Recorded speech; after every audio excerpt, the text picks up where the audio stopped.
Pagi itu dimulai seperti ribuan pagi lainnya. Aroma kopi giling yang pekat menyambut kesadaran Alisa, menariknya dari sisa-sisa mimpi. Itu adalah ritual mereka. Ryan, suaminya, akan selalu bangun 15 menit lebih dulu, menyeduh kopi dengan alat French press tua peninggalan ayahnya, lalu membawakan secangkir untuk Alisa yang masih setengah terlelap di ranjang. Itu adalah salah satu dari puluhan detail kecil yang membangun fondasi pernikahan mereka yang, di mata Alisa, nyaris sempurna. Surga kecil di sebuah apartemen 2 kamar yang cicilannya hampir lunas. Pagi, sayang. Suara Ryan serak dan hangat, persis seperti kopi di tangannya. Ia meletakkan cangkir porselen putih itu di nakas. Hari ini jadwalnya padat. Ada pertemuan dengan klien besar dari Surabaya. Alisa menggeliat, menarik selimut hingga ke dagu sambil tersenyum. Klien yang sama dengan yang minggu lalu? Tanyanya, suaranya masih teredam bantal. Ryan mengangguk. Sudah rapi dengan kemeja biru laut yang disetrika licin. Iya, finalisasi proyek. Doakan berhasil, ya. Kalau ini gol, bonus akhir tahun kita bisa buat nambahin DP rumah. Kata itu seperti sihir. Setiap kali disebut, dada Alisa terasa hangat. Di dinding kamar mereka, tertempel sebuah brosur properti. Sebuah rumah mungil di pinggir kota dengan halaman belakang yang cukup untuk menanam pohon Kamboja. Itu mimpi mereka. Rumah pertama. Tempat anak-anak mereka akan berlari nanti. Setiap sen yang mereka hasilkan, setiap lembur yang mereka jalani, semuanya bermuara pada gambar di brosur itu. Alisa, dengan latar belakangnya di bidang keuangan, adalah manajer proyek untuk mimpi itu. Ia punya spreadsheet khusus, lengkap dengan grafik dan proyeksi. Setiap rupiah tercatat, setiap pengeluaran terencana. Ryan selalu tertawa melihat ketelitiannya. Kamu bukan cuma istri, tapi juga menteri keuanganku, guraunya. Alisa hanya tersenyum bangga. Ia suka memegang kendali, terutama untuk masa depan mereka. Namun, dalam beberapa bulan terakhir, ada retakan-retakan halus yang mulai muncul di permukaan surga kecil mereka. Begitu tipis, nyaris tak terlihat, tetapi Alisa, dengan matanya yang terlatih untuk melihat anomali dalam angka, mulai merasakannya. Getarannya terasa seperti dengung nyamuk di tengah malam. Mengganggu, tapi selalu ia tepis.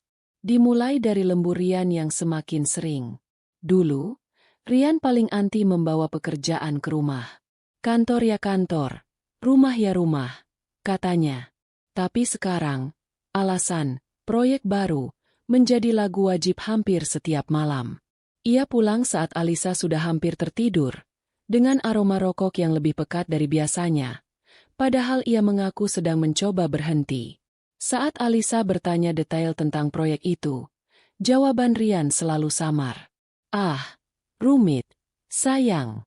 Kamu nggak akan ngerti juga. Isinya data dan strategi pemasaran yang membosankan. Alisa, yang ingin menjadi istri suportif, hanya mengangguk dan memijat pundaknya yang tegang. Lalu ada ponselnya. Benda persegi itu seolah menjadi perpanjangan tangan Ryan, sekaligus benteng yang tak bisa Alisa tembus. Dulu, mereka tidak pernah punya rahasia. Ponsel bisa tergeletak di mana saja, saling pinjam charger, bahkan menjawab telepon jika salah satunya sedang di kamar mandi. Sekarang, ponsel itu selalu dalam mode senyap, layarnya menghadap ke bawah, dan selalu ikut kemanapun Ryan pergi, bahkan ke toilet. Beberapa kali Alisa tak sengaja melihat Ryan cepat-cepat membalik layar saat ia mendekat. Saat ditanya, Ryan hanya tertawa canggung. Grup kantor, isinya gosip semua. Gak enak kalau kamu baca. Lagi-lagi, Alisa memilih untuk percaya. Kecurigaan adalah racun, dan ia tidak mau meracuni surga kecilnya. Retakan paling nyata muncul dalam bentuk angka. Di laporan kartu kredit gabungan bulan lalu, ada beberapa transaksi yang mengernyitkan dahi Alisa. Sebuah makan malam di restoran Italia mahal di pusat kota pada hari Selasa. Padahal malam itu Ryan mengaku makan nasi bungkus di kantor sambil menyelesaikan laporan. Ada juga tagihan dari sebuah kafe di daerah selatan Jakarta pada jam makan siang. Padahal kantor Rian ada di utara. Malam itu, dengan secangkir teh hangat di tangan, Alisa mencoba menanyakannya dengan nada paling santai yang bisa ia kumpulkan. Rian, ini kita makan di La Dolce Vita. Kapan, ya? Aku kok lupa.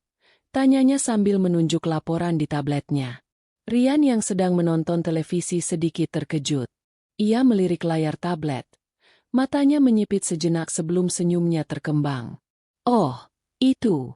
Astaga, aku lupa cerita. Itu sama klien dari Surabaya. Liz. Orangnya ribet banget. Maunya dijamu di tempat mewah. Pakai uang kantor kok. Nanti aku reimburse. Jawaban yang logis. Terlalu logis. Kafe yang ini juga? Alisa menunjuk transaksi lainnya.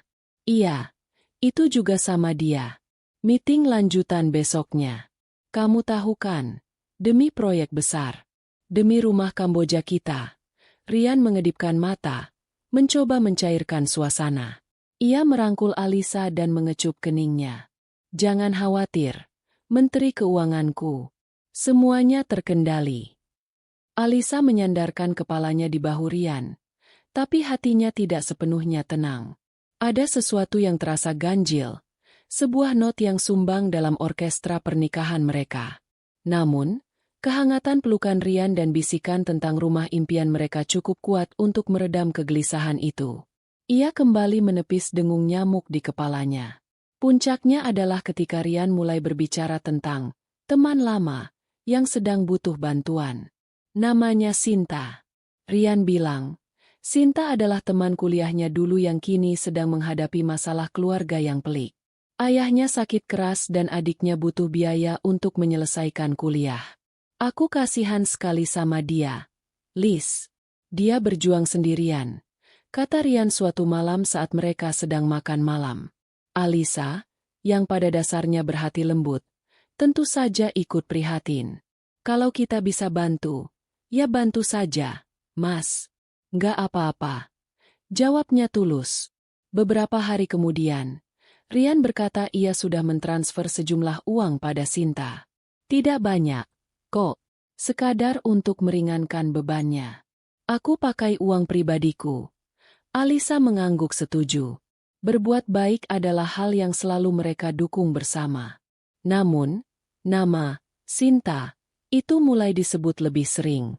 Kadang Rian bilang harus menemani Sinta ke rumah sakit untuk urusan ayahnya. Kadang Rian bilang Sinta menelepon sambil menangis karena masalah keluarga. Rian melukiskan dirinya sebagai pahlawan, seorang teman baik yang sigap membantu di saat sulit. Alisa tidak pernah bertemu Sinta. Setiap kali ia menawarkan diri untuk ikut menjenguk atau sekadar berkenalan, Rian selalu menolak dengan halus. Jangan, sayang. Situasinya sedang tidak enak. Keluarganya lagi kacau. Nanti kamu malah nggak nyaman. Alisa pun menurut. Ia sibuk dengan pekerjaannya. Sibuk dengan rencana rumah mereka. Ia membiarkan Rian menjadi pahlawan untuk temannya itu, tanpa tahu bahwa sang pahlawan sedang menggunakan dana dari kas kerajaan mereka untuk membangun istana di negeri lain. Ia memilih untuk percaya, karena ketidakpercayaan akan meruntuhkan surga yang telah susah payah mereka bangun. Ia tidur setiap malam di samping suaminya, tidak menyadari bahwa separuh dari diri pria itu sudah lama pergi, berkelana dalam kebohongan yang ia ciptakan sendiri. Retakan itu ada di sana, di bawah permukaan, menunggu satu guncangan kecil untuk membelah segalanya menjadi dua. Dan guncangan itu akan datang, lebih cepat dan lebih keras dari yang pernah ia bayangkan. Rabu pagi, dunia di luar jendela apartemen mereka basah oleh sisa hujan semalam. Udara terasa bersih dan sejuk. Alisa duduk di meja makan kecil mereka, ditemani secangkir kopi kedua dan laptop yang menyala. Ini adalah ritual paginya setelah Rian berangkat kerja, memeriksa email, membayar tagihan, dan memperbarui spreadsheet keramat mereka, proyek rumah Kamboja. Rian baru saja pergi dengan kecupan tergesa di pipi dan janji akan pulang lebih awal malam ini. Tidak ada lembur, janji, katanya. Alisa tersenyum, merasakan secercah harapan bahwa ritme mereka yang ganjil akan segera kembali normal. Ia membuka folder tagihan di emailnya. Tagihan listrik, air, internet, kartu kredit. Semuanya rutin. Ia memproses satu persatu dengan efisien. Jarinya bergerak lincah di atas keyboard, memindahkan angka-angka dari tagihan ke dalam kolom-kolom spreadsheet. Dana darurat, aman. Tabungan DP rumah, bertambah sesuai target. Investasi, menunjukkan grafik hijau. Semuanya tampak sempurna, terkendali. Sebuah ilusi yang sebentar lagi akan hancur berkeping-keping. Saat hendak menutup aplikasi email, sebuah notifikasi baru muncul di sudut layar. Pengirimnya tidak ia kenal, Mawar Catering Wedding Organizer. Subjeknya tertulis dengan jelas, tanpa basa-basi. Info pelunasan DP pernikahan Dinas Arya. Alicia mengerutkan kening. Dina? Arya? Ia tidak punya teman atau kerabat dengan nama itu yang akan menikah. Mungkin email salah alamat, pikirnya. Spam yang lolos dari filter. Tangannya sudah hampir menekan tombol, hapus. Tapi rasa penasarannya, sifat alaminya yang teliti, menahannya. Ia adalah orang yang selalu memastikan semuanya beres. Email nyasar seperti ini terasa seperti benang lepas di kain yang rapi. Ia harus membereskannya. Ia mengklik email itu. Dunianya berhenti berputar. Tubuh email itu sederhana. Sebuah pengantar singkat yang ditujukan kepada Bapak Rian. Diikuti lampiran berkas PDF. Dengan hormat, bersama ini kami kirimkan tagihan untuk pelunasan uang muka. DP, paket catering pernikahan Ananda Dinas Arya sebesar 50%. Jantung Alisa mulai berdetak lebih cepat. Bunyinya menggema di telinganya. Bapak Rian. Suaminya. Tapi kenapa? Mungkin Rian menjadi panitia pernikahan teman kantornya? Mungkin ia hanya membantu mengurus? Otaknya mencoba merangkai 1001 alasan logis, berpegangan pada sisa-sisa kepercayaan yang ia miliki. Dengan tangan sedikit gemetar, ia membuka lampiran PDF itu. Di sana, di atas kertas digital dengan kop surat, Mawar Catering, terpampang semua detailnya. Nama kedua mempelai, Dina Anindita dan Arya Pratama. Tanggal acara, 3 bulan dari sekarang. Lokasi, sebuah gedung serbaguna di Bekasi. Dan rincian paket, buffet untuk 800 orang. Beberapa gubukan makanan, dekorasi pelaminan, dan bonus kue pengantin. Di bagian bawah, tertera total biaya uang muka yang harus dilunasi. Angkanya membuat Alisa mual. 25 juta rupiah. Persis sejumlah bonus dari proyek Alisa bulan lalu yang langsung ia masukkan ke tabungan rumah. Dan yang paling menghancurkan, di kolom penanggung jawab acara, tertulis nama Rian Adriansyah, dengan nomor ponsel suaminya di bawahnya. Email ini bukan salah alamat. Ini ditujukan untuk Rian, tapi entah bagaimana bisa masuk ke email bersama mereka. Sebuah alamat email yang mereka buat saat awal menikah untuk urusan rumah tangga. Mungkin Rian salah mengetik alamat email saat mendaftar. Sebuah kesalahan kecil yang membuka gerbang neraka. Napas Alisa menjadi dangkal dan cepat. Siapa Dina? Siapa Arya? Kenapa suaminya menjadi penanggung jawab pernikahan orang asing dan membayarnya dengan uang yang seharusnya menjadi batu bata untuk rumah impian mereka? Jemarinya yang dingin bergerak kaku di atas touchpad. Ia membuka tab baru dan mengetik, Dina Anindita, di kolom pencarian media sosial. Puluhan profil muncul. Ia menambahkan kata, Bekasi, untuk mempersempit pencarian. Dan di sana ia menemukannya. Sebuah akun Instagram yang tidak dikunci. Foto profilnya adalah seorang gadis muda berwajah ceria, tersenyum di samping seorang pria yang mungkin adalah Arya. Alisa mengklik profil itu. Ia menggulir ke bawah, melewati foto-foto liburan, foto wisuda, foto makan-makan bersama teman. Ia seperti seorang penyusup, mengintip kehidupan orang asing yang tiba-tiba berkelindan dengan kehidupannya sendiri. Dan kemudian, ia menemukannya. Sebuah foto keluarga yang diunggah sekitar sebulan yang lalu. Dina dan Arya diapit oleh orang tua mereka. Di samping Dina, berdiri seorang perempuan lain yang lebih tua, merangkul bahunya dengan akrab. Perempuan itu tersenyum ke kamera. Alisa mengenali senyum itu. Perutnya terasa seperti diremas dengan kejam. Ia memperbesar foto itu. Matanya terpaku pada wajah perempuan itu. Tidak salah lagi. Itu adalah wajah yang pernah Rian tunjukkan padanya dari layar ponsel. Ini loh, Sinta. Temanku yang sedang kesusahan itu. Sinta. Dina adalah adik Sinta. Seketika, semua kepingan puzzle yang berserakan di benaknya menyatu dengan bunyi klik yang memekakan telinga. Lembur yang tak berkesudahan. Ponsel yang selalu disembunyikan. Makan malam mahal yang katanya dengan klien. Bantuan untuk teman lama.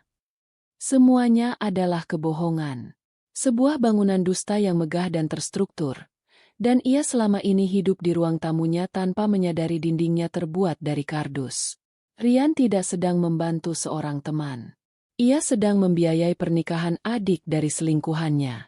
Rasa sakit yang tajam dan membutakan menusuk dada Alisa. Ia ingin berteriak, melempar laptopnya ke dinding, menangis hingga kehabisan napas. Tapi tidak. Sesuatu yang lain mengambil alih. Sesuatu yang dingin, hening, dan sangat fokus. Kesedihan dan kekecewaan itu bermetamorfosis menjadi amarah beku. Manajer keuangan dalam dirinya mengambil alih kemudi dari sang istri yang patah hati. Jika ini adalah sebuah krisis, maka ia akan menanganinya seperti krisis keuangan. Audit, amankan aset, lalu likuidasi. Ia tidak berhenti di situ. Penemuan ini hanyalah puncak dari gunung es. Ia harus tahu sedalam apa lubang yang telah digali Rian di belakangnya. Ia masuk ke aplikasi internet banking rekening bersama mereka. Ia tidak perlu lagi mencari anomali. Sekarang ia tahu apa yang harus dicari. Ia mengetik nama, Mawar Catering, di riwayat transaksi. Muncul sebuah transfer sebesar 10 juta rupiah 2 minggu lalu, sebagai DP pertama. Keterangannya, biaya renovasi. Sebuah kebohongan terang-terangan. Ia menelusuri lebih jauh. Ada transfer ke Cahaya Sanggar Rias, Melati Invitation, Abadi Jaya Tenda. Semua nama vendor yang berhubungan dengan pernikahan. Totalnya, jika dijumlahkan, mencapai hampir 50 juta rupiah dalam 2 bulan terakhir. Uang yang Rian ambil diam-diam dari tabungan bersama mereka, dari fondasi rumah Kamboja mereka. Setiap transfer adalah sebuah pengkhianatan. Kemudian, ia teringat sesuatu. Rian pernah memintanya menginstal aplikasi e-wallet di ponselnya, menghubungkannya dengan kartu kredit bersama mereka untuk kemudahan pembayaran. Alisa, yang tidak terlalu suka dengan sistem itu, menurut saja. Sekarang, ia membuka aplikasi itu dari laptopnya. Riwayat transaksinya adalah sebuah diari rahasia yang menyakitkan. Pembayaran di bioskop untuk 2 tiket film yang tidak pernah mereka tonton bersama. Tagihan di restoran Korea favorit Alisa, yang ia kunjungi bersama orang lain. Pembelian secangkir kopi di jam kerja yang lokasinya puluhan kilometer dari kantor Rian. Setiap transaksi kecil adalah bukti dari kehidupan ganda yang dijalani suaminya. Pukulan terakhir datang dari tempat yang paling tidak terduga. Laptop yang ia gunakan adalah milik bersama. Ia membuka file Explorer. Tangannya bergerak secara naluriah. Ia mencari sesuatu, apa saja, dan ia menemukannya. Sebuah folder yang tersembunyi di dalam direktori sistem yang jarang dibuka. Namanya begitu ironis, begitu mengejek, proyek kebaikan. Dengan jantung yang terasa akan meledak, ia mengklik folder itu. Isinya adalah sebuah dunia paralel yang dibangun Rian. Ada proposal pernikahan lengkap milik Dina dan Arya. Ada spreadsheet anggaran pernikahan. Sebuah tiruan kasar dari spreadsheet rumah impian milik Alisa. Ada daftar tamu. Dan yang paling menyakitkan, ada sebuah subfolder bernama dokumentasi. Isinya adalah foto-foto.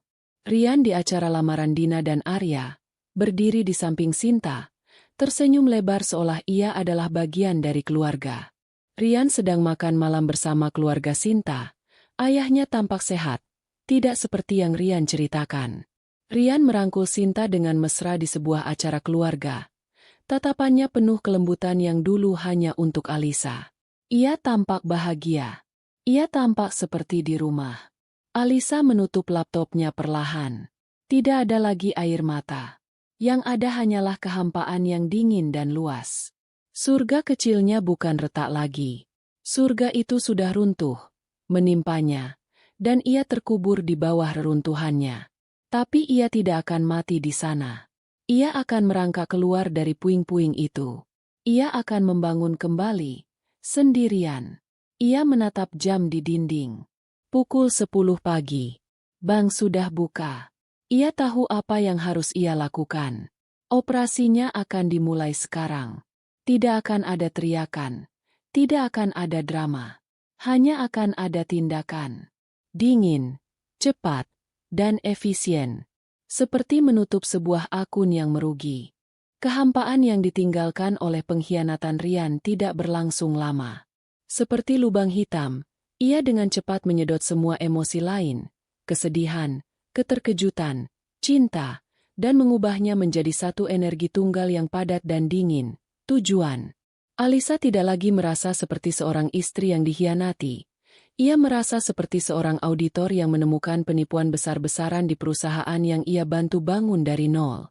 Dan tugas seorang auditor adalah mendokumentasikan setiap sen, setiap penyimpangan, sebelum membakarnya hingga ke fondasi. Ia kembali membuka laptopnya. Layar masih menampilkan foto Rian yang tersenyum bahagia di tengah keluarga Sinta. Alisa menatap wajah itu, wajah yang ia cium setiap pagi, dan tidak lagi merasakan kehangatan. Ia hanya melihat seorang asing, seorang penipu ulung. Dengan satu gerakan cepat, ia menutup jendela foto itu. Emosi adalah kemewahan yang tidak bisa ia miliki saat ini. Yang ia butuhkan adalah data. Ia membuka kembali spreadsheet, proyek rumah Kamboja, miliknya. Grafik berwarna-warni yang menunjukkan pertumbuhan tabungan mereka kini tampak seperti sebuah lelucon yang kejam. Ia menatapnya selama beberapa detik. Lalu dengan tenang ia mengklik, file, dan save as. Ia menamai dokumen baru itu dengan nama yang klinis dan tanpa perasaan, audit penyelewengan dana. Ia menghapus semua grafik dan proyeksi masa depan, menyisakan kolom-kolom kosong yang siap diisi dengan kebenaran yang pahit. Baris pertama. Ia mengetik tanggal transaksi, nama vendor, jumlah yang ditransfer, dan keterangan palsu yang digunakan Rian. 15 Agustus. Mawar catering. 10 juta keterangan. Biaya renovasi apartemen. Ia menambahkan kolom kelima, kolom miliknya sendiri. Ia memberinya judul, alokasi sebenarnya. Di kolom itu, ia mengetik dengan jari-jari yang mantap, uang muka catering pernikahan adik Gundik. Ia melanjutkan pekerjaannya dengan metodis. Ia menyisir kembali riwayat transaksi rekening bersama mereka selama 6 bulan terakhir. Kali ini dengan mata yang sudah terbuka lebar. Setiap transaksi, aneh, yang dulu ia abaikan, kini menjadi bukti yang tak terbantahkan. Transfer sebesar 5 juta ke perorangan dengan keterangan, pinjaman teman. Ia kini yakin uang itu masuk rekening Sinta. Pembayaran di toko kain di Tanah Abang yang Rian sebut untuk membeli bahan seragam tim kantornya. Kini ia tahu itu untuk seragam keluarga mempelai. Setiap kebohongan kecil terungkap, satu persatu, membentuk sebuah mozaik pengkhianatan yang jauh lebih besar dan lebih terencana dari yang ia duga. Setelah selesai dengan rekening bank, ia beralih ke riwayat e-wallet. Ini adalah jejak remah roti dari kehidupan Gandarian. Ia tidak hanya mendokumentasikan jumlahnya, tapi juga waktu dan lokasinya. Tiket bioskop untuk film romantis di hari kerja pukul 2 siang. Tagihan makan untuk 2 orang di warung soto dekat sebuah universitas tempat Sinta mungkin bekerja atau kuliah. Pembayaran parkir di sebuah rumah sakit pada hari Rian mengaku sedang rapat di luar kota. Setiap entry adalah paku kecil yang ia tancapkan di peti mati pernikahan mereka. Spreadsheet, audit, itu perlahan terisi. Angka-angka menari di layar, membentuk narasi yang brutal. Dalam 6 bulan, Rian telah menggelapkan lebih dari 70 juta rupiah dari dana bersama mereka. 70 juta. Cukup untuk membayar hampir setengah dari uang muka rumah impian mereka. Rumah dengan pohon Kamboja itu terasa semakin jauh. Sebuah fantasi dari kehidupan yang tidak pernah benar-benar ada. Pekerjaan auditnya belum selesai. Ia butuh konteks. Ia butuh kronologi. Ia kembali ke profil media sosial Sinta. Kali ini, ia tidak hanya melihat. Ia menganalisis. Ia menggulir jauh ke belakang, melewati rentang waktu 1 tahun. Ia mencari wajah suaminya. Penampakan pertama Rian di dunia Sinta. Ia menemukannya di sebuah album foto berjudul Ulang Tahun Mama. Diunggah 11 bulan yang lalu. Di salah satu foto grup, di barisan paling belakang, sedikit buram, berdirilah Rian. Ia tidak tersenyum ke kamera, melainkan sedang menatap Sinta yang berada di tengah foto, dengan ekspresi yang Alisa kenal betul.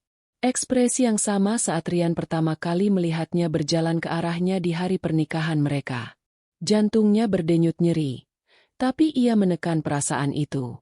Ini bukan lagi tentang sakit hati. Ini tentang fakta. Jadi, hubungan mereka sudah berjalan hampir setahun.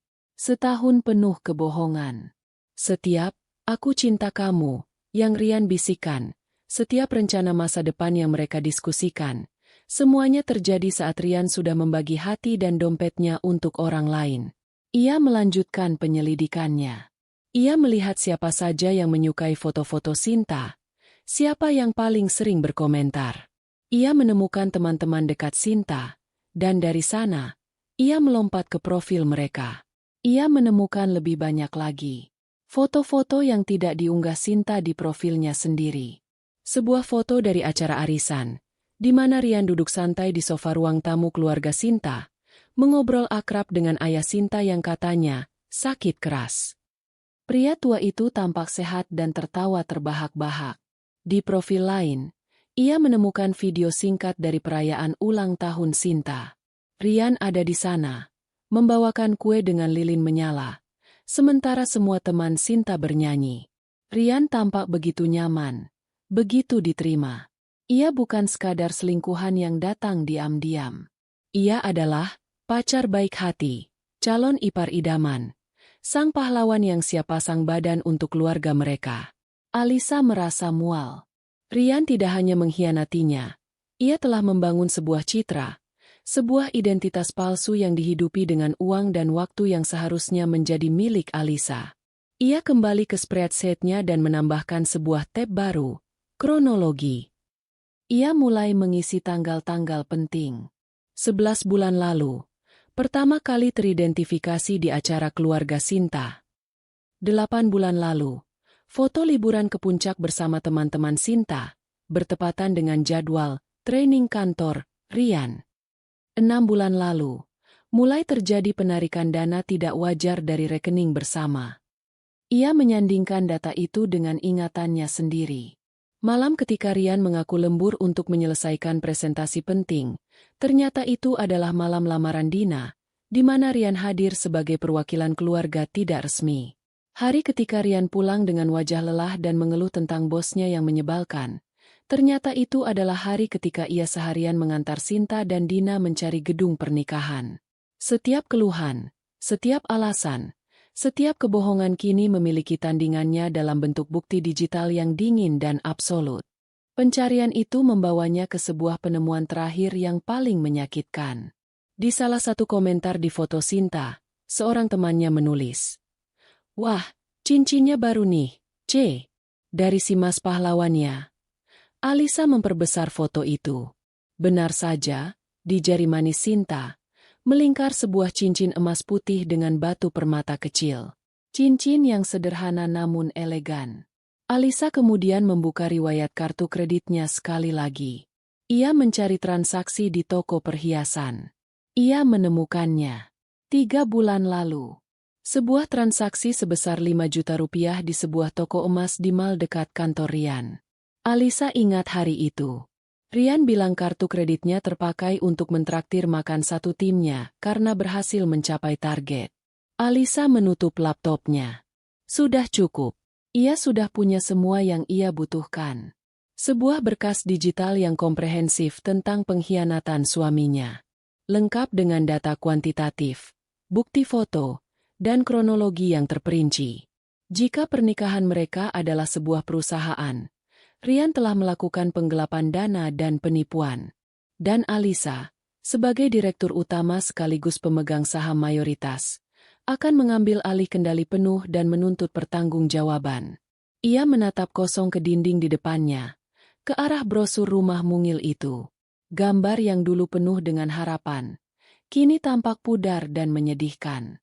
Ia tidak akan meratapi rumah yang hilang itu.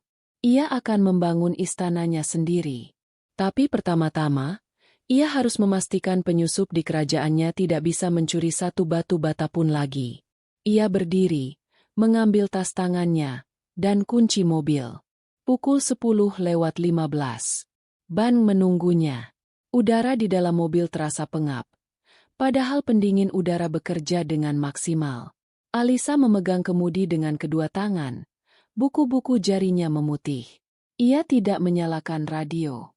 Keheningan terasa lebih baik, membiarkan pikirannya yang berisik berjalan tanpa gangguan. Setiap lampu merah terasa seperti jeda yang menyiksa, memberinya waktu untuk berpikir ulang.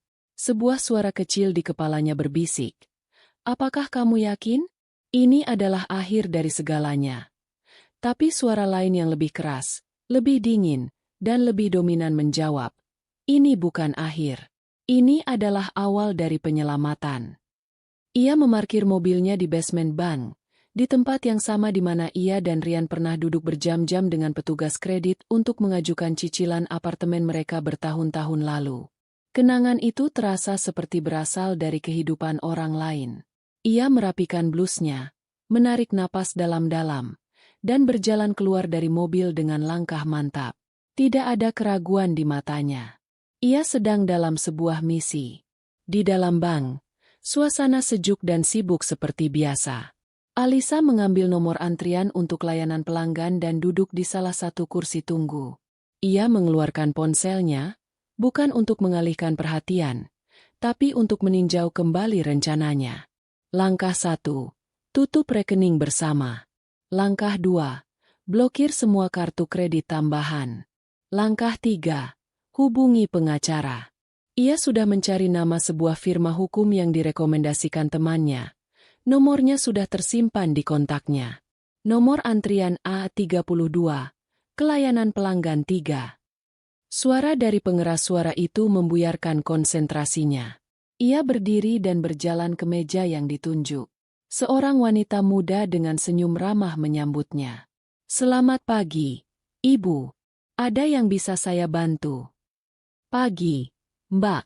Saya Alisa," katanya dengan suara yang terdengar lebih tenang dari yang ia rasakan. "Saya ingin menutup rekening gabungan atas nama saya dan suami saya, Rian Adriansyah." Petugas itu sedikit terkejut, tapi senyum profesionalnya tidak goyah. "Baik, Ibu Alisa. Boleh saya lihat kartu identitas dan buku tabungannya?" Alisa menyerahkan dokumen yang sudah ia siapkan. Jarinya mengetuk-ngetuk meja dengan tidak sabar sementara sang petugas memverifikasi datanya di komputer. "Untuk penutupan rekening bersama, idealnya harus dihadiri kedua belah pihak, Bu," kata petugas itu dengan hati-hati. "Saya tahu," jawab Alisa, "sudah mengantisipasi hal ini. Tapi ada kondisi darurat. Suami saya kehilangan dompetnya semalam, termasuk KTP dan semua kartunya. Saya khawatir rekening ini disalahgunakan. Jadi saya ingin mengamankan dananya secepat mungkin dengan memindahkannya ke rekening pribadi saya yang baru." Itu adalah kebohongan yang rapi. Masuk akal dan tidak menimbulkan kecurigaan lebih lanjut. Petugas itu mengangguk paham. "Oh, begitu. Saya mengerti, Bu. Untuk keamanan memang lebih baik begitu." Ia kemudian menjelaskan prosedurnya. Alisa harus mengisi beberapa formulir, menandatangani surat pernyataan, dan membuka rekening baru atas namanya sendiri.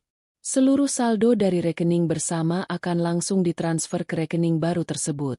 Alisa mengisi setiap formulir dengan tulisan tangan yang jelas dan tegas. Saat ia membubuhkan tanda tangannya di atas materai untuk surat pernyataan penutupan rekening, ia merasa seperti menandatangani akta kematian pernikahannya. Ada sedikit rasa perih, tapi lebih dominan rasa lega.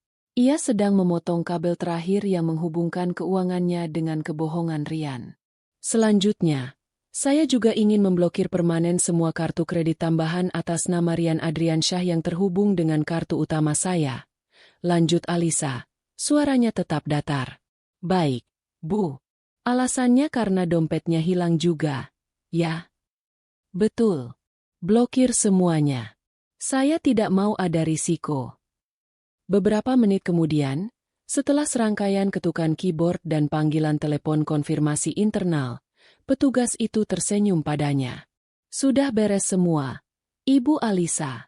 Rekening bersama sudah ditutup dan saldonya sudah masuk ke rekening baru Ibu. Ini buku tabungan dan kartu ATM barunya. Untuk kartu kredit tambahan juga sudah kami blokir secara permanen.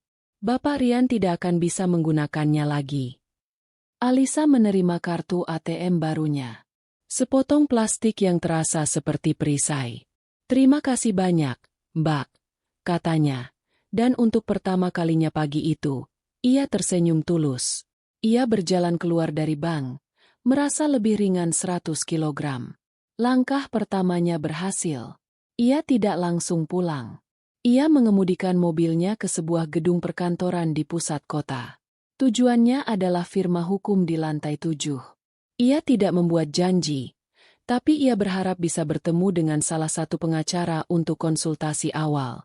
Keberuntungan berpihak padanya. Seorang pengacara muda bernama Ibu Ratna bersedia menemuinya. Di dalam ruangan yang penuh dengan buku-buku tebal, Alisa menceritakan semuanya. Ia tidak menangis.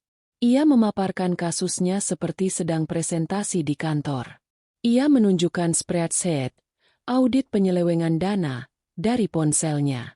Ia menjelaskan tentang info pernikahan, foto-foto, dan kronologi kebohongan Rian. Ibu Ratna mendengarkan dengan saksama, sesekali mengangguk. Matanya menunjukkan kekaguman pada ketenangan dan persiapan Alisa. Ibu Alisa, Anda datang dengan persiapan yang sangat matang, katanya setelah Alisa selesai. Bukti yang Anda kumpulkan sangat kuat. Penyelewengan dana bersama untuk kepentingan pihak ketiga tanpa persetujuan pasangan adalah dasar yang sangat kuat dalam pembagian harta gono gini. Kita bisa memperjuangkan agar hak ibu terlindungi secara maksimal.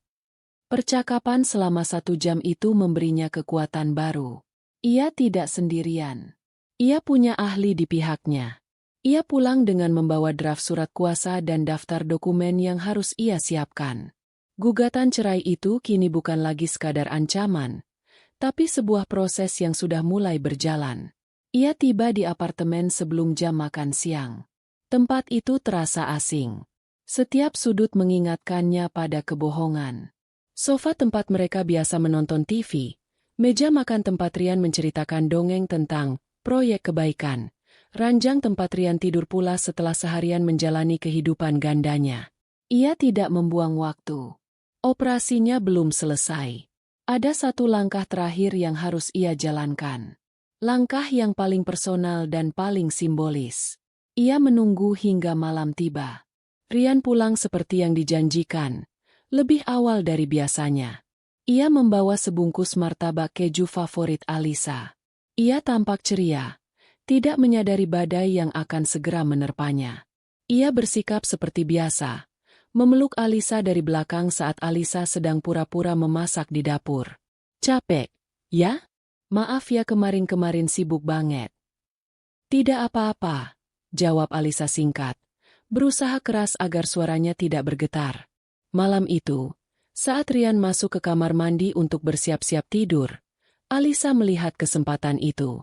Dompet Rian tergeletak di atas meja nakas, tempat biasa ia meletakkannya. Jantung Alisa berdebar kencang. Ini terasa salah, seperti mencuri. Tapi ia mengingatkan dirinya sendiri. Ia tidak mencuri. Ia hanya mengambil kembali apa yang sudah dicuri darinya, keamanan dan kendali. Dengan tangan yang sedikit gemetar, ia membuka dompet kulit itu. Ia mengeluarkan kartu ATM dari bank tempat gaji Rian masuk. Ia tidak bisa mengakses rekeningnya, tapi tanpa kartu ini, Rian akan kesulitan menarik uang tunai secara cepat. Ia juga mengambil kartu kredit utama atas nama Rian sendiri. Ia tahu Rian punya cicilan di kartu itu, dan tanpa kartu fisiknya, pembayaran akan lebih merepotkan. Ia tidak mengambil uang tunai sepeser pun. Tujuannya bukan untuk membuat Rian miskin, tapi untuk melumpuhkannya. Untuk memotong semua akses mudah ke sumber daya finansial. Ia menyelipkan kartu-kartu itu ke dalam kantong tersembunyi di tas tangannya. Ia meletakkan kembali dompet itu persis seperti semula. Saat Rian keluar dari kamar mandi dengan handuk melilit di pinggangnya, Alisa sudah duduk di tepi ranjang, membaca buku, seolah tidak terjadi apa-apa. Ia telah membangun bentengnya. Ia telah memutus semua jalur pasokan musuh. Kini, ia hanya perlu menunggu. Menunggu sampai sang pahlawan kesiangan itu sadar bahwa kerajaannya sudah runtuh dan ia terperangkap di dalamnya. Tanpa uang, tanpa kuasa. Ia hanya perlu menunggu kartu itu ditolak. Rian menyenandungkan lagu pelan sambil mengetuk-ngetukkan jarinya di setir mobil. Hari ini adalah hari yang baik. Ia merasa seperti seorang jenderal yang akan memenangkan pertempuran terakhirnya. Beberapa menit yang lalu, Sinta meneleponnya dengan suara manja, mengingatkannya tentang cicilan terakhir kalung emas untuk hadiah pernikahan Dina. Semua vendor udah lunas kan, Mas? Tinggal kalungnya aja nih. Biar lengkap pas hari H nanti, kata Sinta. Tenang aja, sayang. Semua beres. Aku pahlawanmu, kan? Jawab Rian dengan percaya diri, dan ia bisa mendengar tawa kecil Sinta di seberang telepon sebelum sambungan terputus. Pahlawan. Ia menyukai sebutan itu. Di kantor, ia hanyalah seorang manajer tingkat menengah. Di rumah, ia adalah suami yang harus mengikuti spreadsheet ketat buatan Alisa. Tapi bersama Sinta dan keluarganya, ia adalah seseorang. Ia adalah penyelamat, sang dermawan yang murah hati, pria mapan yang bisa diandalkan. Perasaan itu memabukkan, lebih nikmat dari bonus akhir tahun manapun. Ia rela membayar mahal untuk perasaan itu. Atau lebih tepatnya, ia rela menggunakan uang bersama Alisa untuk membayarnya. Ia memarkir mobilnya di depan sebuah mal mewah dan berjalan santai menuju toko perhiasan langganannya. Pramuniaga yang sudah familiar dengannya langsung menyapa ramah. Selamat siang, Pak Rian. Mau ambil kalungnya? Iya, Mbak. Mau dilunasi hari ini, kata Rian sambil tersenyum lebar.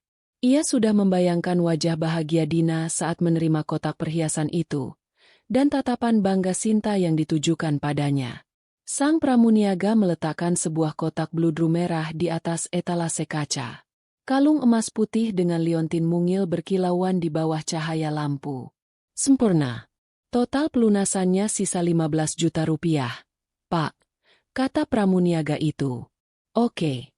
Rian mengeluarkan dompetnya dan menyodorkan kartu kredit bersama, kartu andalannya untuk transaksi besar. Pramuniaga itu mengambil kartu tersebut, menggeseknya di mesin, dan menunggu. Beberapa detik kemudian, keningnya berkerut. Ia menggeseknya sekali lagi. Maaf, Pak, kartunya ditolak. Rian tertawa kecil. Ah, mungkin sinyalnya jelek. Coba lagi, Mbak. Dicoba lagi. Hasilnya sama. Transaction declined. Senyum di wajah Rian mulai luntur. Sedikit rasa jengkel mulai muncul. Kok bisa ya? Coba pakai yang ini deh. Ia menyodorkan kartu kredit utamanya, yang dari bank gajinya sendiri. Kartu kedua digesek. Dan lagi-lagi, penolakan. Wajah Rian mulai memanas. Rasa malu menjalari lehernya. Pramuniaga itu menatapnya dengan campuran kasihan dan curiga. Maaf, Pak, yang ini juga tidak bisa. Nggak mungkin, desis Rian, lebih pada dirinya sendiri. Ia melirik isi dompetnya. Uang tunainya tidak cukup. Ia butuh solusi cepat. Oke. Saya tarik tunai saja. Di mana ATM terdekat? Dengan langkah cepat yang syarat akan kekesalan, ia menuju pusat ATM. Ia memasukkan kartu ATM gajinya, mengetik PIN, dan memilih menu penarikan tunai. Layar mesin itu berkedip sejenak sebelum menampilkan pesan yang mengerikan. Transaksi tidak dapat diproses. Silakan hubungi bank Anda. Kepanikan mulai merayapinya. Ini tidak masuk akal. Ia mencoba kartu itu di mesin ATM dari bank lain. Hasilnya sama. Seolah-olah semua akses keuangannya tiba-tiba diputus dari pusat kendali. Ia bersandar di dinding. Napasnya sedikit terengah. Wajah Sinta, Pramuniaga, dan semua rencananya berkelebat di kepalanya. Ia akan kehilangan muka. Dengan tangan yang mulai berkeringat, ia menelepon call center bank kartu kreditnya. Setelah melewati menu otomatis yang membosankan, ia akhirnya terhubung dengan seorang operator. Jawabannya singkat dan membingungkan. Mohon maaf, Bapak Rian. Untuk kartu kredit gabungan, telah diblokir secara permanen atas permintaan pemegang kartu utama. Untuk kartu pribadi Bapak, terdeteksi ada laporan kehilangan sehingga kami blokir sementara untuk keamanan. Laporan kehilangan? Pemegang kartu utama? Alisa. Amarah seketika menggantikan kepanikan. Apa yang telah dilakukan Alisa? Apa dia sudah gila? Memblokir semua kartu tanpa memberitahunya? Ia menekan nomor ponsel Alisa dengan kasar. Nada sambung terasa begitu lama. Halo? Suara Alisa di seberang terdengar tenang. Terlalu tenang. Liz, kamu di mana? Kamu apakan semua kartuku? Kenapa diblokir semua? Aku lagi di mall, mau bayar barang. Malu-maluin tahu nggak? Semprot Rian tanpa jeda. Suaranya naik beberapa oktav. Keheningan sejenak di ujung sana. Sebelum Alisa menjawab dengan nada dingin yang menusuk. Pulang sekarang. Kita perlu bicara. Klik. Sambungan terputus. Rian menatap layar ponselnya dengan tidak percaya. Alisa tidak pernah menutup telepon seperti itu. Nada suaranya, ada sesuatu yang berbeda. Sesuatu yang membuatnya merinding. Selama perjalanan pulang, otaknya bekerja keras. Berbagai skenario berputar di kepalanya. Mungkinkah Alisa tahu? Tidak mungkin. Bagaimana caranya? Ia selalu berhati-hati. Mungkin ini hanya kesalahpahaman. Mungkin Alisa panik karena melihat transaksi besar dan langsung memblokirnya. Ya, pasti begitu. Alisa terlalu posesif dengan keuangan mereka. Rian membangun narasi itu di kepalanya. Memupuk amarahnya sebagai mekanisme pertahanan. Ia akan memarahi Alisa habis-habisan karena sudah bertindak lancang dan membuatnya malu. Ia membuka pintu apartemen dengan kasar, siap untuk meluapkan emosinya. Liz, apa-apaan sih kamu? Kata-katanya mati di tenggorokan. Pemandangan di ruang makan membuatnya membeku. Suasana di dalam apartemen itu hening dan dingin. Alisa duduk tegak di salah satu kursi, menatap lurus ke arahnya. Wajahnya tanpa ekspresi, seperti patung pualam. Meja makan di depan mereka, yang biasanya dihiasi piring dan makanan hangat, kini bersih. Di atas permukaan kayu yang mengkilap, tertata rapi beberapa lembar kertas. Seperti ruang interogasi. Jantung Rian berdebar kencang. Ia mengenali kertas-kertas itu bahkan dari ambang pintu. Kop surat, mawar catering, di lembar teratas. Lalu ada lembaran lain yang tampak seperti laporan rekening koran, dengan beberapa baris yang ditandai stabilo kuning. Dan di tengah-tengah semua itu, tergeletak sebuah foto berukuran A4, dicetak dengan kualitas tinggi. Foto dirinya yang sedang tersenyum, merangkul Sinta di acara lamaran Dina. Ia tertangkap. Semua amarah yang sudah ia siapkan menguap begitu saja, digantikan oleh rasa takut yang dingin. Topengnya, persona suami baik hati dan pahlawan dermawan, telah direnggut paksa, meninggalkan wajahnya yang telanjang sebagai seorang pembohong dan penipu. Duduk, Rian, kata Alisa. Suaranya tidak berteriak, tidak histeris. Suara itu datar, tanpa emosi, dan justru itu yang membuatnya terdengar sangat menakutkan. Rian berjalan gontai ke meja makan dan duduk di seberangnya.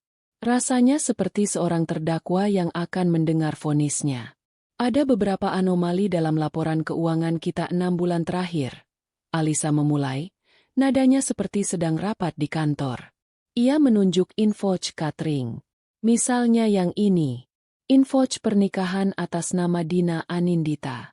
Adik dari Sinta Anindita. Teman lama yang kamu bilang sedang kesusahan itu.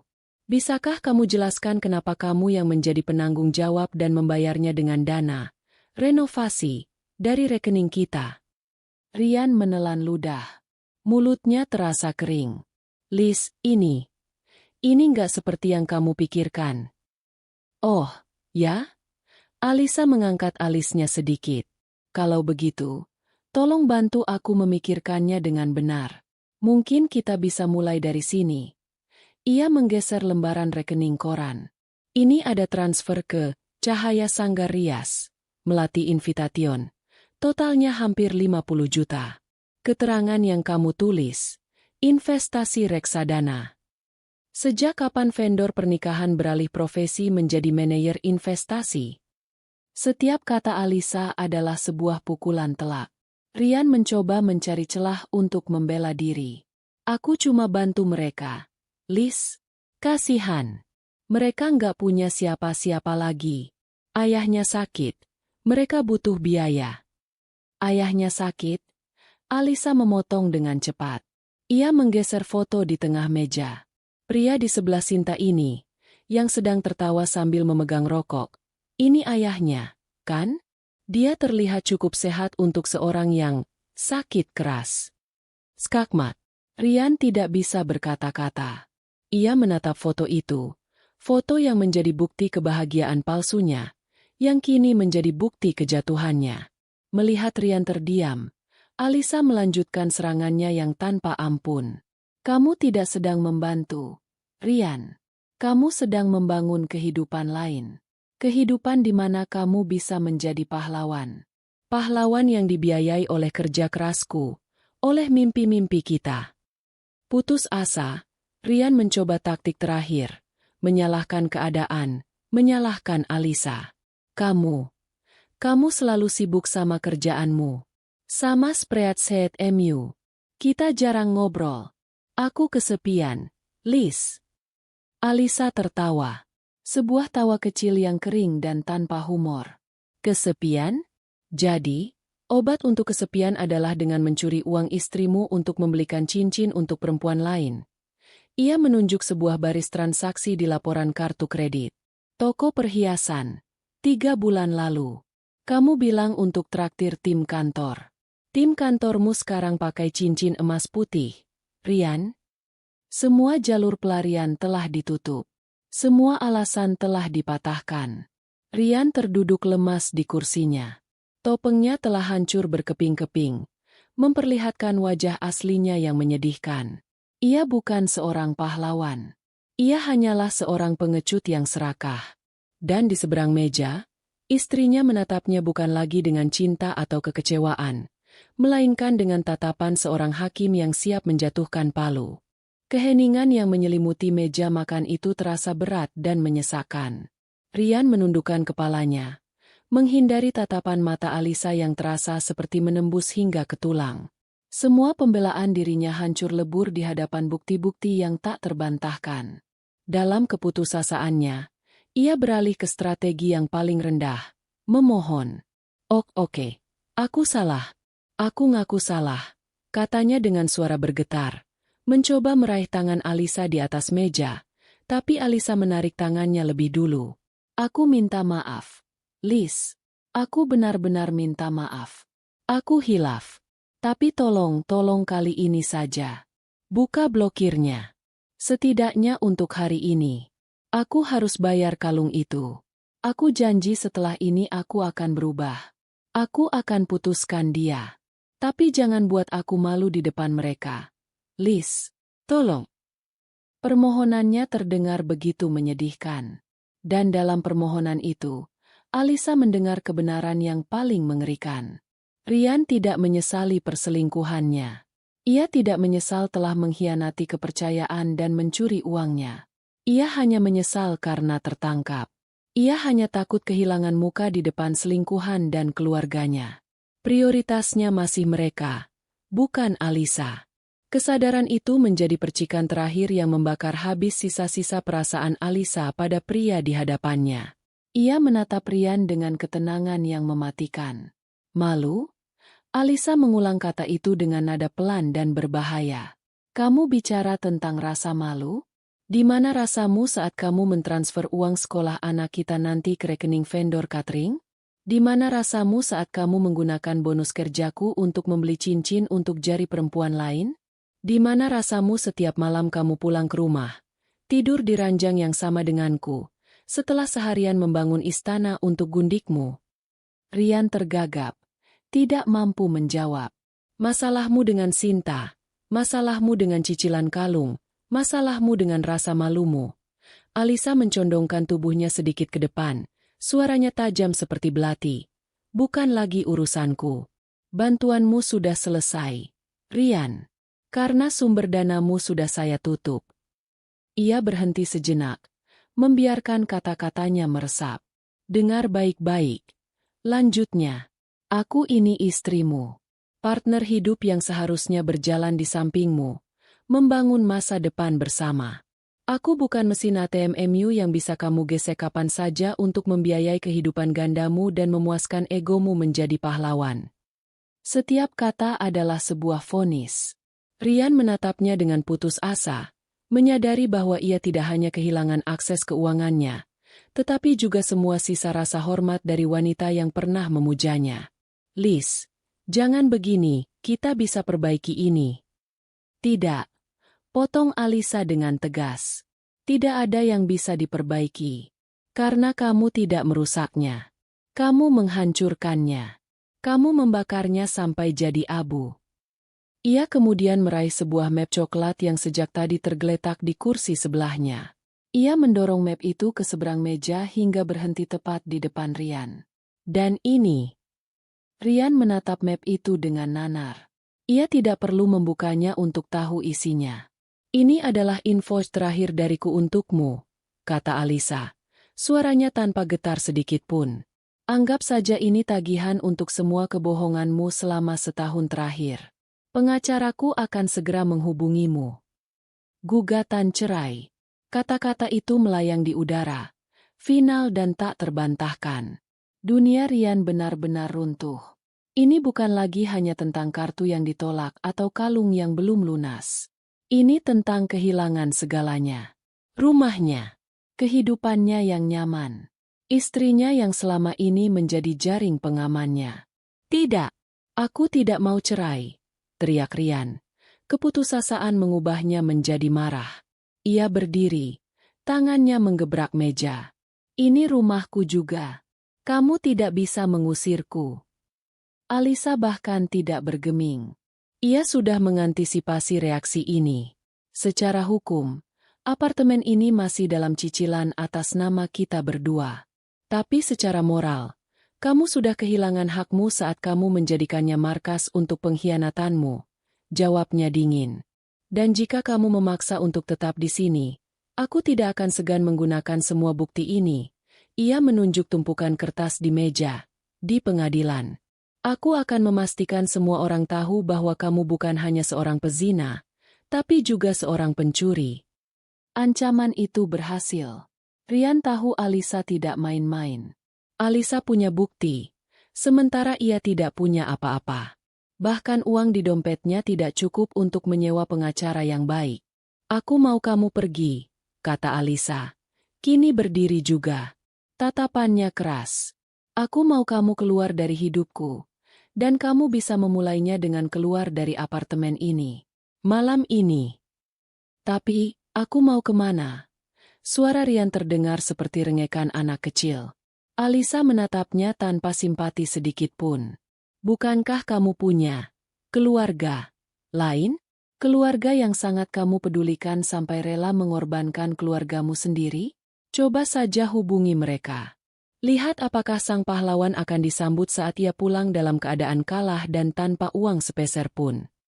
Sindiran itu telak. Rian terdiam. Wajahnya pucat pasi. Ia tahu Alisa benar.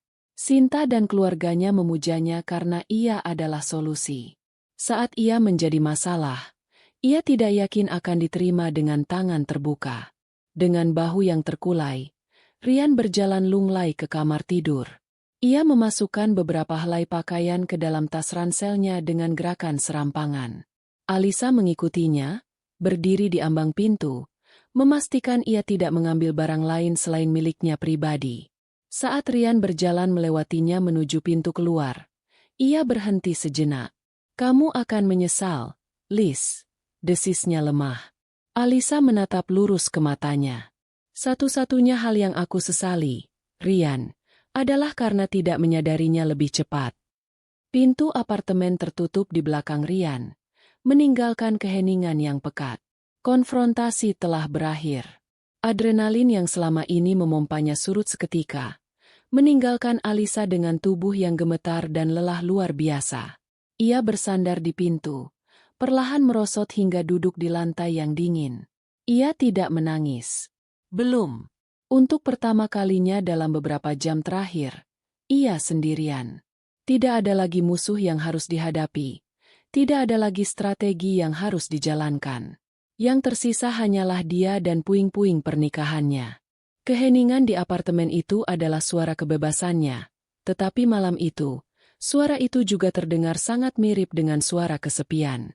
Pertempuran telah ia menangkan. Tapi perang untuk membangun kembali hidupnya baru saja akan dimulai. Setelah pintu tertutup dan suara langkah kaki Rian menghilang di lorong, keheningan di dalam apartemen terasa memekakkan telinga. Selama beberapa menit, Alisa hanya duduk di lantai yang dingin, bersandar pada pintu, membiarkan tubuhnya memproses guncangan dari konfrontasi tadi. Ia tidak menangis. Rasanya seolah sumur air matanya telah mengering, digantikan oleh gurun kelelahan yang luas. Pertempuran pertama telah dimenangkan. Musuh telah diusir dari benteng. Tapi benteng itu kini terasa kosong dan rusak. Perlahan, ia bangkit. Naluri untuk mengembalikan keteraturan mengambil alih. Ia berjalan ke dapur dan melihat bungkusan martabak keju yang dibawa Rian tergeletak di meja. Sebuah persembahan damai yang palsu. Tanpa pikir panjang, ia mengambil bungkusan itu dan membuangnya ke tempat sampah. Ia tidak mau ada sisa-sisa dari pria itu di rumahnya. Ia bergerak ke kamar tidur. Sprei, selimut, dan sarung bantal yang semalam mereka tiduri bersama ia lucuti dari kasur dengan gerakan cepat dan efisien. Ia memasukkannya ke dalam mesin cuci, menuangkan deterjen lebih banyak dari biasanya, seolah ingin membersihkan bukan hanya kain, tapi juga jejak dan kenangan. Ia membuka lemari, menatap sisa-sisa pakaian Rian yang tergantung rapi. Ia mengambil kantong sampah hitam yang besar dan mulai memasukkan semuanya ke dalam. Kemeja kerja, kaos santai, bahkan dasi yang pernah ia pilihkan untuk Rian. Ia akan menyumbangkan semuanya. Saat sedang membersihkan meja nakas di sisi ranjang Rian, ponselnya berdering. Nomor tidak dikenal. Ia mengabaikannya. Beberapa detik kemudian, nomor yang sama menelepon lagi. Dengan perasaan jengkel, ia mengangkatnya. "Halo. Kamu Alisa, kan?" Suara seorang perempuan yang terdengar muda dan ketus menyambar dari seberang. "Ini aku, Sinta. Mas Rian ada sama kamu." Alisa membeku sesaat. Keberanian perempuan ini sungguh di luar dugaan. Ia bahkan tidak mencoba berbasa-basi. "Bukan urusanmu," jawab Alisa dingin, hendak menutup telepon. "Tunggu," teriak Sinta. "Kamu apain Mas Rian? Kenapa dia telepon aku sambil nangis-nangis? Kamu usir dia? Hei, kamu itu nggak punya hati ya? Dia itu suami kamu." Alisa tertawa kecil. Tawa yang terdengar sinis bahkan di telinganya sendiri. "Lucu sekali kata suami itu keluar dari mulutmu. Dengar, ya. Apa yang terjadi antara aku dan suamiku adalah urusan kami. Kalau kamu begitu peduli padanya, kenapa tidak kamu saja yang menampungnya sekarang?" Memang, dia lagi di jalan ke tempatku. Balas Sinta, nadanya meninggi. Tapi masalahnya bukan itu. Gara-gara kamu, semua kartunya diblokir. Pembayaran terakhir untuk pernikahan adikku jadi terhambat. Kamu sengaja, kan? Kamu mau merusak kebahagiaan keluarga kami. Tuduhan itu begitu absurd, begitu tidak tahu malu, hingga Alisa hanya bisa terdiam karena syok. Perempuan ini, yang telah berselingkuh dengan suaminya dan ikut menikmati uang hasil jerih payahnya, kini berani menuduhnya sebagai perusak. Seolah-olah bantuan finansial dari Rian adalah haknya, dan Alisa adalah pihak jahat yang merebut hak itu. Dengar, Sinta, kata Alisa. Suaranya kini tenang namun mengandung ancaman. Masalah pernikahan adikmu adalah masalahmu dengan kekasihmu, yang kebetulan masih menjadi suamiku secara hukum. Uang yang dia gunakan untuk membiayai kalian adalah uang curian dari keluarga kami. Jadi, jangan pernah berani-beraninya meneleponku dan menuntut seolah kamu punya hak. Jangan hubungi aku lagi. Alisa langsung memutus sambungan dan memblokir nomor itu. Tangannya sedikit gemetar karena marah. Ia pikir dengan perginya Rian, drama ini akan selesai. Ternyata, ia baru saja membuka pintu ke babak baru yang lebih kotor. Benar saja, teror tidak berhenti di situ. Setengah jam kemudian, rentetan pesan masuk dari nomor yang berbeda. Kali ini isinya penuh dengan caci maki dan tuduhan. Dasar istri pelit. Kamu pikir Mas Rian bahagia sama kamu? Perempuan dingin gak punya perasaan. Alisa tahu ini pasti Sinta. Ia tidak membalas, hanya mengambil tangkapan layar dari semua pesan itu, menyimpannya dalam satu folder khusus di ponselnya, lalu memblokir nomor itu lagi. Malam itu, ia mencoba tidur, tapi matanya sulit terpejam. Apartemen terasa terlalu besar dan terlalu sunyi.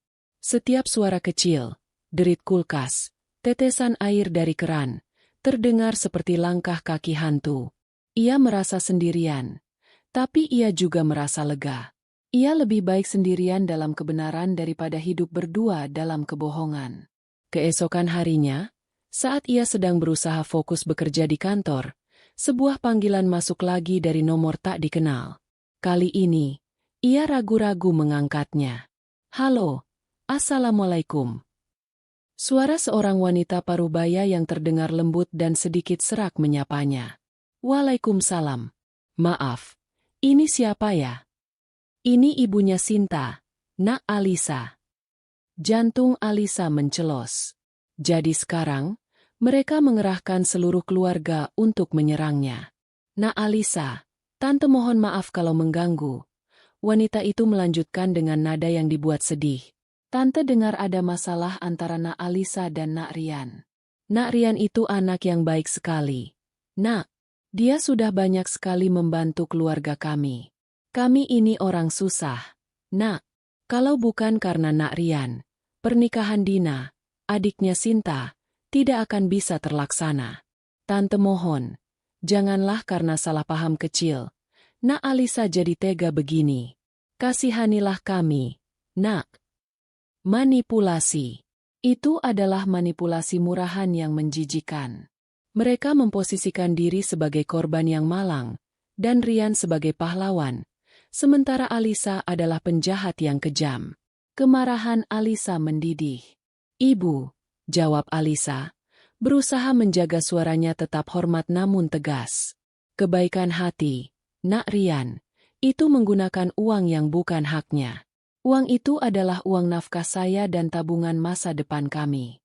Kalau ibu mau berterima kasih, seharusnya ibu berterima kasih pada saya, karena tanpa kerja keras saya, Nak Rian, tidak akan punya apa-apa untuk diberikan pada keluarga ibu. Dan mohon maaf, saya tidak punya kewajiban untuk mengasihani orang yang sudah bersekongkol dengan suami saya untuk mengkhianati saya. Tolong jangan hubungi saya lagi. Ia menutup telepon sebelum wanita itu sempat menjawab. Ia merasa muak. Mereka bukan hanya pencuri, tapi juga tidak punya rasa malu sedikitpun. Puncak dari badai ini terjadi 2 hari kemudian. Alisa sedang berjalan kembali ke kantornya setelah makan siang. Saat ia melintasi lobi gedung yang ramai, seseorang tiba-tiba mencegat langkahnya. Sinta. Ia berdiri di sana, dengan lengan terlipat di dada dan wajah penuh amarah. Kita perlu bicara, desis Sinta. Aku tidak punya urusan denganmu, jawab Alisa, mencoba berjalan melewatinya. Tapi Sinta menahan lengannya. Oh, punya. Kamu punya urusan sama aku, katanya. Suaranya mulai meninggi, menarik perhatian beberapa orang di lobi. Kamu pikir kamu bisa menang dengan cara begini? Mengusir Mas Rian? Memblokir semua uangnya? Kamu itu istri macam apa? Alisa berhenti. Ia menatap Sinta dengan tajam. Ia tidak akan membiarkan perempuan ini mempermalukannya di depan umum. Ia menarik napas, mengumpulkan ketenangannya. Turunkan suaramu, kata Alisa dengan suara rendah namun penuh penekanan. Cukup untuk didengar Sinta saja. Atau aku akan panggil satpam sekarang juga.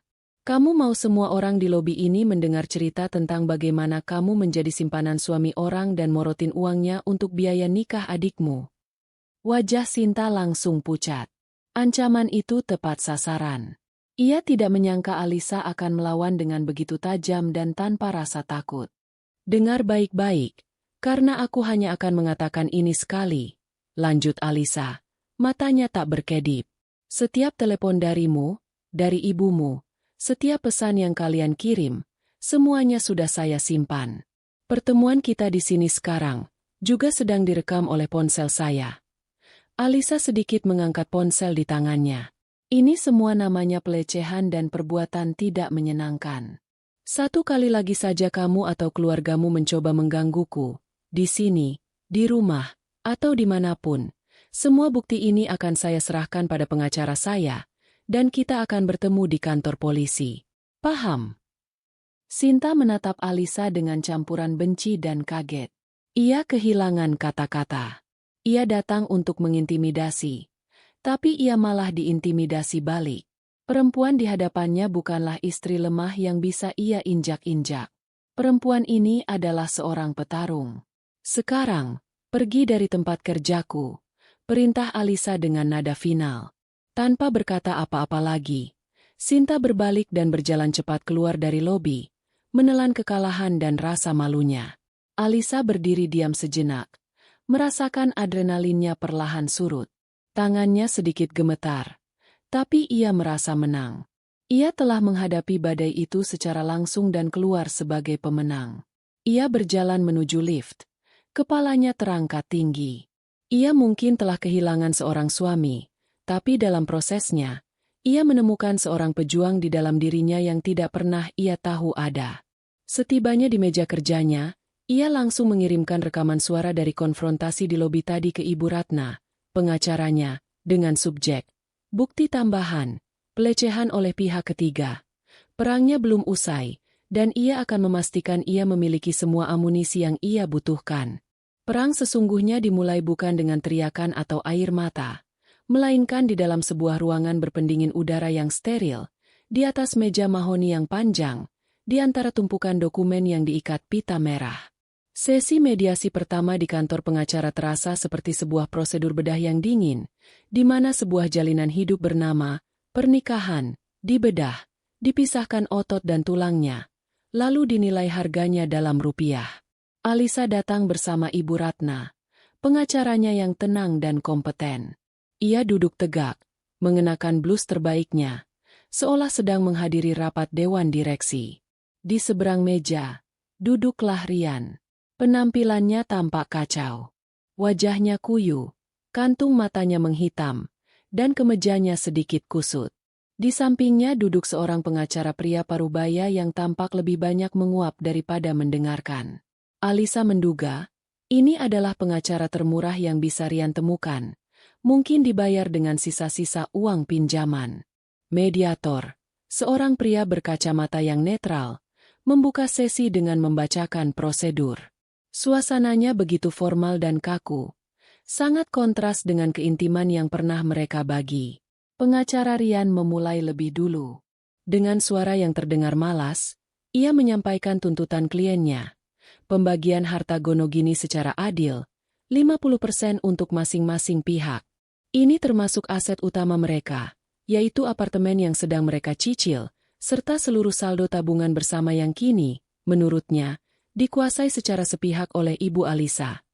Ia mencoba membangun narasi bahwa Alisa adalah istri yang serakah dan mengontrol, yang telah mengambil semua aset dan meninggalkan suaminya tanpa apa-apa. Alisa hanya diam, membiarkan Ibu Ratna yang mengambil alih. Saat gilirannya tiba, Ibu Ratna tidak meninggikan suaranya. Ia berbicara dengan tenang dan terstruktur, meletakkan dokumen satu persatu di atas meja seolah sedang menyajikan bukti di pengadilan. Dengan hormat, Bapak mediator dan rekan pengacara, mulainya. Kami menolak dalil yang menyatakan klien saya menguasai aset secara sepihak. Yang dilakukan oleh klien saya adalah sebuah tindakan penyelamatan aset. Tindakan ini terpaksa dilakukan setelah klien saya menemukan adanya penyelewengan dana bersama yang dilakukan oleh tergugat, Bapak Rian Adriansyah, secara sistematis selama hampir 1 tahun. Ibu Ratna kemudian menyajikan spreadsheet, audit, yang telah disiapkan Alisa, yang kini sudah dicetak rapi dan dijilid. Di hadapan kita semua adalah rincian dari penyelewengan dana tersebut. Totalnya mencapai Rp78.500.000. Dana ini, yang merupakan harta bersama, telah digunakan oleh Bapak Rian tanpa sepengetahuan dan tanpa persetujuan klien saya, untuk kepentingan pihak ketiga yang tidak memiliki hubungan hukum apapun dengan perkawinan mereka. Ia melanjutkan dengan menunjukkan salinan info-cinfoce pernikahan, bukti transfer, dan laporan kartu kredit. Dana tersebut dialokasikan untuk membiayai pernikahan adik dari seorang wanita bernama Sinta Anindita, yang juga merupakan pihak ketiga dalam rusaknya rumah tangga ini. Wajah Rian semakin pucat. Pengacaranya tampak sedikit terkejut, seolah ia baru mendengar detail ini untuk pertama kalinya. Oleh karena itu, Ibu Ratna menyimpulkan, tuntutan kami jelas. Sebelum dilakukan pembagian harta bersama, total dana yang telah diselewengkan oleh Bapak Rian, yaitu sebesar Rp78.500.000, harus diperhitungkan dan dipotong dari bagian hak yang seharusnya diterima oleh Bapak Rian. Setelah itu, sisa aset barulah bisa dibagi secara adil. Argumen itu begitu kuat, begitu didukung oleh bukti yang tak terbantahkan, hingga pengacara Rian tidak bisa berkata banyak. Sesi mediasi hari itu berakhir dengan jalan buntu. Tapi Alisa dan Ibu Ratna tahu mereka berada di atas angin. Proses hukum itu berjalan lambat dan menguras emosi. Setiap sesi pertemuan, setiap dokumen yang harus ditandatangani, terasa seperti mengorek luka lama. Alisa harus tetap kuat, memisahkan emosinya dari fakta. Di luar ruang sidang, Rian mencoba menghubunginya beberapa kali. Bukan lagi dengan amarah, melainkan dengan pesan-pesan yang memelas.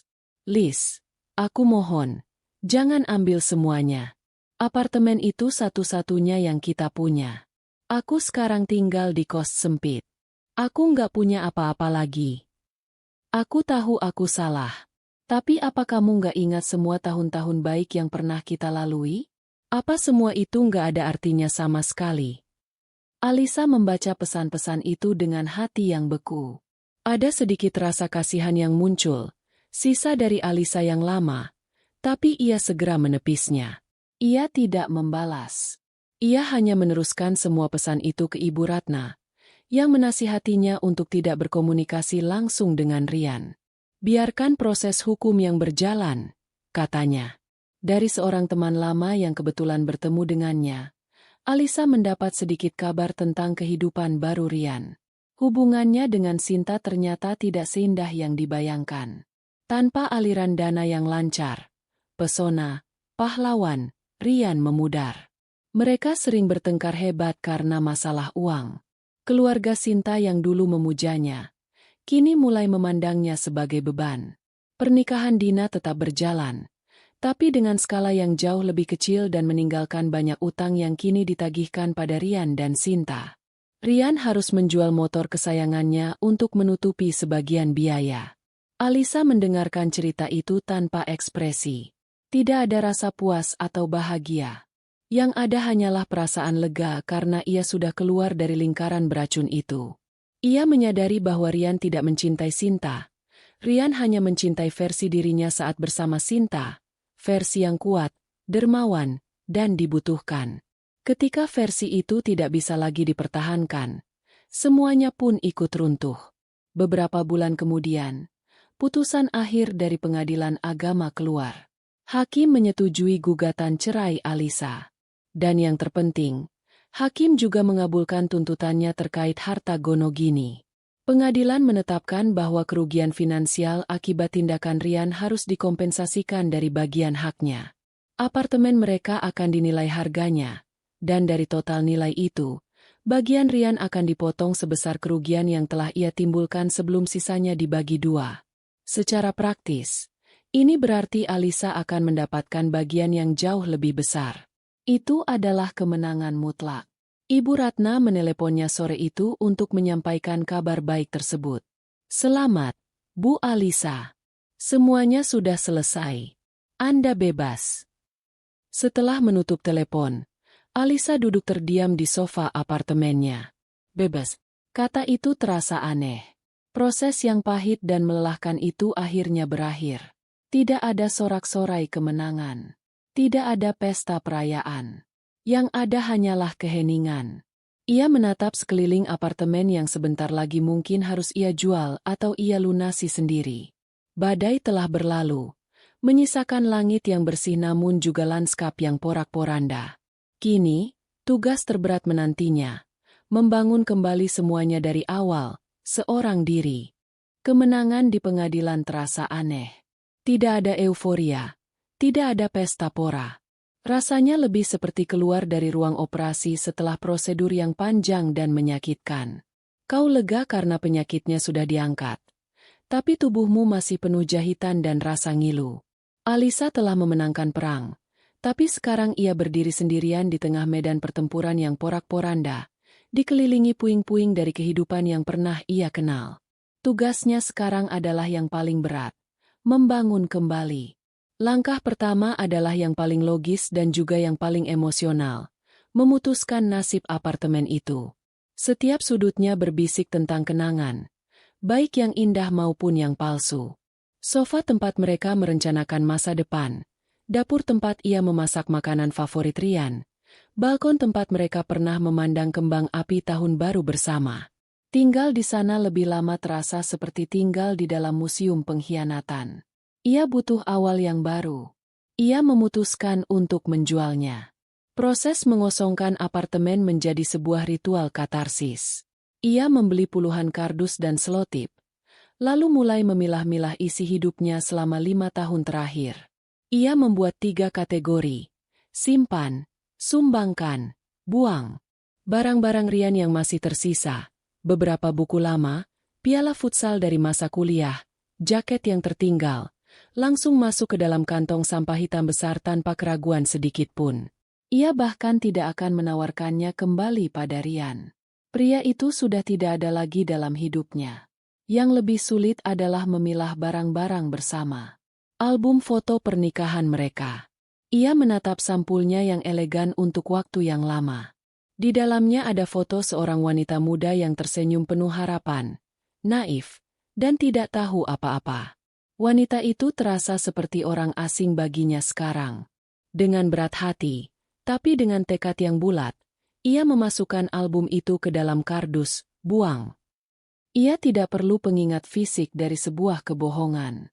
Kenangan baik yang pernah ada, biarlah tersimpan di sudut pikirannya yang paling jauh, seperti file yang diarsipkan, bukan yang dipajang di ruang tamu.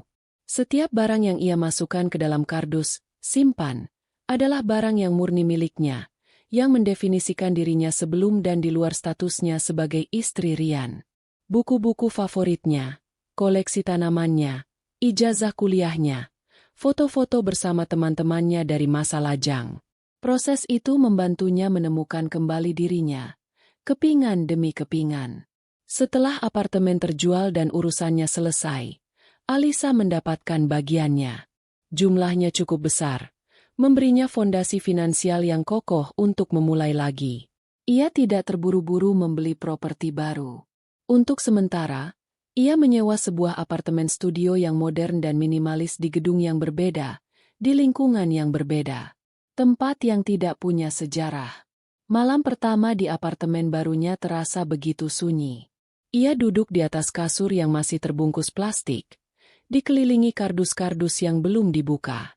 Tidak ada suara televisi dari ruang sebelah. Tidak ada suara Rian yang mendengkur pelan. Hanya ada suara dengung pendingin udara. Untuk pertama kalinya, rasa sepi yang tajam menyergapnya. Air mata yang selama ini ia tahan akhirnya jatuh juga. Ia tidak menangisi Rian. Ia menangisi waktu yang hilang, kepercayaan yang hancur, dan mimpi yang harus ia kubur. Ia membiarkan dirinya larut dalam kesedihan itu untuk satu malam saja. Ia tahu, ia harus merasakan sakitnya untuk bisa benar-benar sembuh. Keesokan paginya, ia bangun dengan mata bengkak tapi dengan semangat baru. Ia membuka laptopnya dan membuat sebuah spreadsheet baru. Bukan lagi proyek rumah Kamboja. Ia menamainya Proyek Alisa Mandiri. Ia mulai merencanakan keuangannya sendiri. Tanpa ada variabel tak terduga bernama Rian, semuanya terasa lebih pasti dan terkendali. Ia membuat anggaran, menetapkan target tabungan baru, dan mulai meneliti pilihan investasi. Keahliannya di bidang keuangan kini menjadi senjatanya untuk membangun kembali hidupnya. Perlahan tapi pasti, ia mulai mengisi kekosongan dalam hidupnya bukan dengan kesedihan, tapi dengan kegiatan. Ia menghubungi kembali teman-teman lamanya yang sempat ia abaikan karena terlalu fokus pada pernikahannya. Mereka menyambutnya dengan tangan terbuka, tanpa banyak bertanya, hanya menawarkan telinga untuk mendengar dan pundak untuk bersandar. Mereka mengajaknya makan malam, menonton film, dan bergosip hingga larut malam, mengingatkannya pada betapa menyenangkannya hidup tanpa harus selalu berkompromi. Ia juga mendaftarkan diri di sebuah kelas yoga di akhir pekan. Gerakan-gerakan yang menuntut fokus dan keseimbangan itu membantunya menenangkan pikirannya yang kacau. Setiap tarikan napas terasa seperti menghirup kekuatan baru, dan setiap hembusan napas terasa seperti melepaskan sisa-sisa racun dari masa lalunya. Ia mulai menikmati kesendiriannya. Ia bisa membaca buku berjam-jam tanpa gangguan, menonton serial TV yang ia suka tanpa ada yang mengeluh, dan memasak makanan aneh yang hanya ia yang mau makan. Ia menemukan kembali kemewahan menjadi dirinya sendiri. Sekitar 6 bulan setelah perceraiannya resmi, ia tidak sengaja bertemu dengan salah satu teman lama Rian di sebuah supermarket. Pria itu tampak canggung, tapi akhirnya memberanikan diri untuk menyapa. Setelah basa-basi singkat, ia berkata dengan nada ragu, "Aku dengar soal kamu dan Rian. Aku ikut prihatin." "Terima kasih. Aku baik-baik saja sekarang," jawab Alisa dengan senyum tulus. Pria itu tampak ragu sejenak sebelum melanjutkan. "Rian, dia kacau sekali sekarang. Setelah putus dari pacarnya itu, dia jadi sering murung. Katanya sih, mereka putus karena masalah uang gak ada habisnya. Pekerjaan Rian juga berantakan. Performanya turun drastis. Terakhir aku dengar, dia keluar dari pekerjaannya dan sekarang tinggal lagi sama orang tuanya." Alisa mendengarkan cerita itu. Tidak ada rasa kemenangan atau kepuasan dalam hatinya.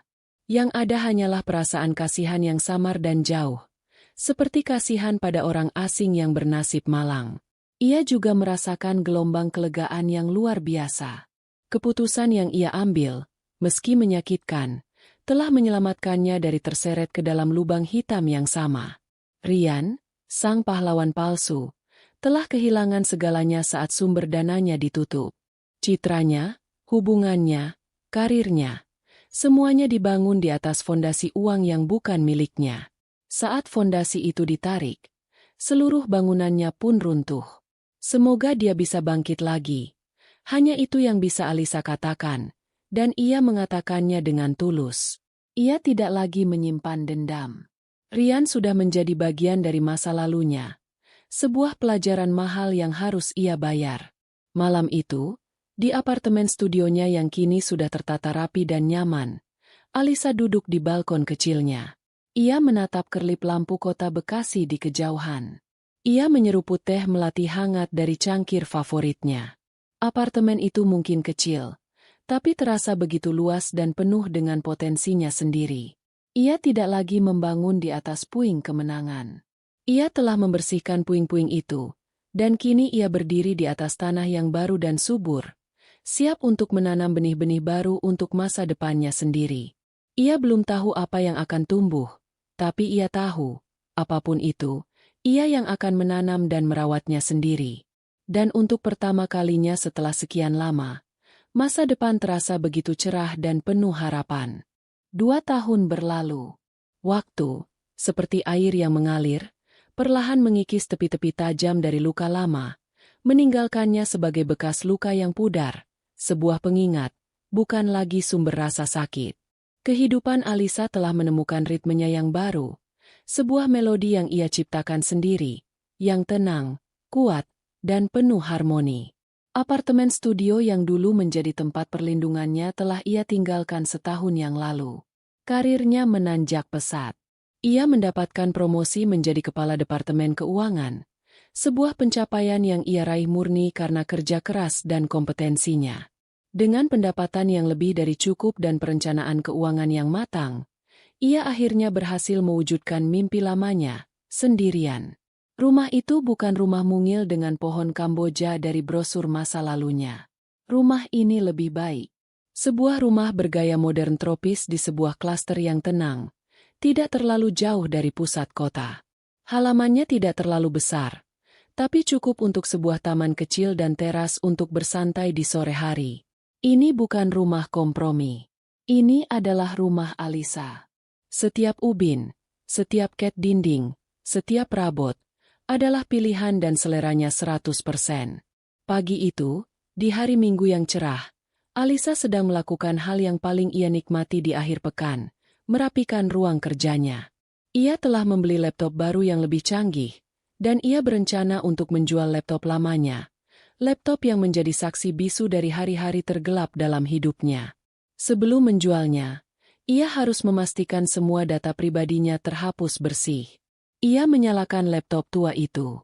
Layarnya berkedip hidup, menampilkan desktop yang sudah lama tidak ia lihat. Ia mulai memindahkan file-file penting ke hard disk eksternal. Saat sedang menjelajahi folder dokumen, matanya tertumbuk pada sebuah nama folder yang hampir ia lupakan. Bukti. Rasa penasaran mendorongnya untuk mengklik folder itu. Di dalamnya, ada semua amunisi yang pernah ia kumpulkan untuk perangnya. Tangkapan layar pesan dari Sinta, rekaman suara konfrontasi di lobi kantor, dan tentu saja, spreadsheet, audit penyelewengan dana. Ia tersenyum tipis. Semua ini terasa seperti berasal dari kehidupan orang lain. Dan kemudian, ia menemukan file aslinya. File PDF yang menjadi awal dari segalanya. Ia membukanya. Di layar, terpampang kembali kop surat, Mawar Catering Wedding Organizer, dengan subjek, invoice pelunasan DP pernikahan Dinas Arya.